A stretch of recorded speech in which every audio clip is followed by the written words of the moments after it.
안녕하십니까. 눈 떠보니 후진국이란 책을 겉핥기로 한번 읽어봤습니다. 부제를 보면은 트럼프 스톰에 직면한 한국 경제의 미래라는 아주 거창한 제목을 달고 있는데요.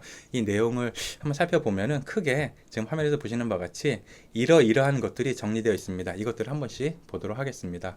우선 핵심 내용은 이렇습니다. 윤석열 정부의 나쁜 정책으로 인해서 경제가 망쳐졌다라고 저자는 이야기하고 있고요. 거기에 더해서 7가지의 주요한 정책 실패 내용들이 정리되어 있습니다.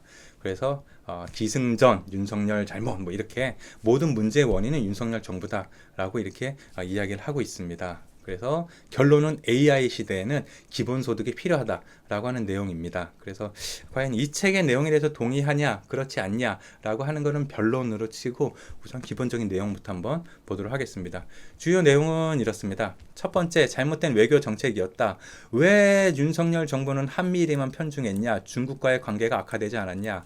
왜 윤석열 정부는 우크라이나를 지지했냐, 러시아와의 관계가 악화되지 않았냐 라고 하는 비판을 저자는 하고 있는데요. 이거는 사실 뭐 나중에 과연 그랬는지 한번 점검해 볼 일입니다. 그리고 저출산 고령화도 윤석열 덕분이다 라고 하고 있습니다.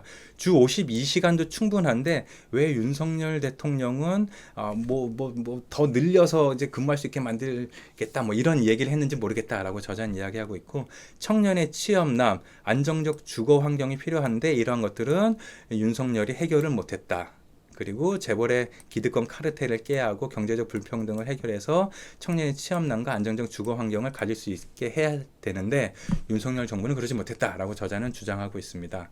그리고 7가지 윤석열의 헛발질이라는 타이틀로 이렇게 총 7가지로 나와 있습니다. 부자 감세, 정부 예산 축소, 고물가 고금리, 빚내서 집자란 부동산 정책, R&D 예산 축소, 좋은 일자리 고갈, 뭐 중국과 러시아 외교 관계 악화.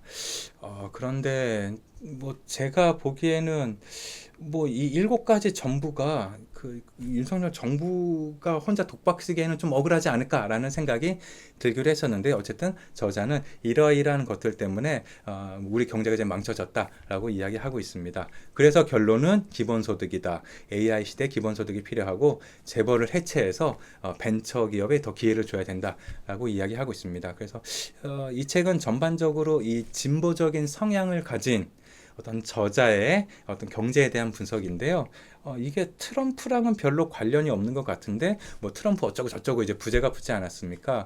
그래서 뭐 미국의 대통령이 트럼프니까 어떤 책의 판매를 늘리기 위해서 좀 더 좀 시의성에 맞게 이렇게 좀 이야기하기 위해서 이렇게 부제를 붙이지 않았나, 저는 그렇게 생각이 들었습니다. 그래서 제 개인 의견을 정리하면 이렇습니다. 트럼프가 한 정책도 윤석열이 잘못한 거냐? 저는 이런 생각이 들었고요. 이게 보면은 이제 그 독립 변수랑 종속 변수라는 게 있잖아요.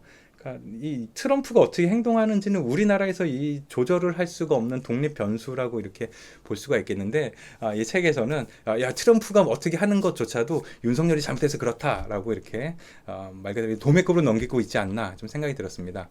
그리고 저자는 재벌 해체를 해야 된다고 하는데 재벌 해체에 대한 구체적 방안은 어떤 건지 사실은 자세히 나오진 않았습니다. 그러니까 일종의 선전용 구호, 재벌을 해체하자라고 하는 거에서 좀 그치지 않나라고 저는 생각이 들었고요.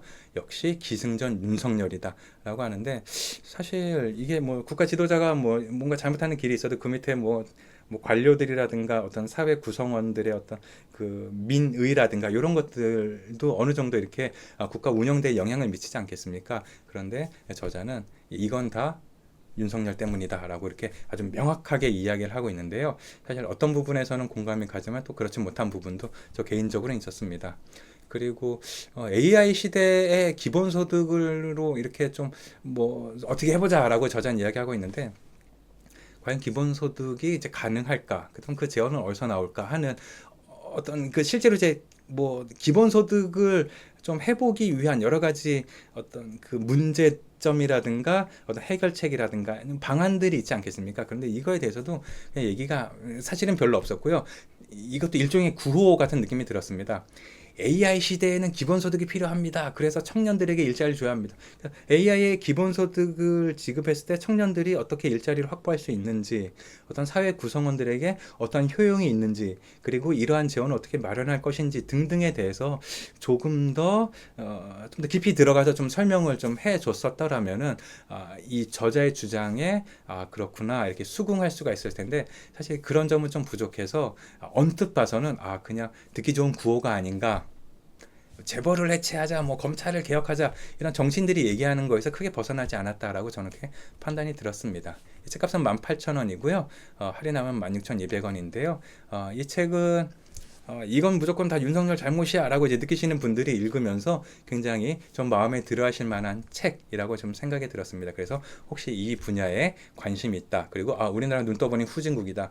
그럼 이제 후진국이 아니라 이제 선진국으로 가기 위해서 어떻게 해야 되느냐에 대한 얘기도 사실은 많지 않고 그냥 오로지 모든 지금까지의 모든 잘못은 윤석열 잘못이고 이걸 해결하려면 무조건 기본소득이 돼야 된다라고 하는 아주 저자님이 아주 세상 편하게 사는 것 같습니다. 그래서 제 개인적으로는 이 책은 그냥 그 울분을 가진 분들에게는 그냥 속 시원한 어떤 내용을 전달을 하겠지만 현실적인 문제 해결이라든가 여러 국가 운영에 필요한 전략이라든가 이런 걸 제시하는 거에는 좀 한참 좀 모질하지 않았나라고 생각이 들었습니다. 그래도 뭐 꼭 굳이 읽고 싶으시다면은 16,200원 기꺼이 좀 소비하시면 좋을 것 같습니다. 자, 준비한 내용은 여기까지입니다. 들어줘서 감사합니다.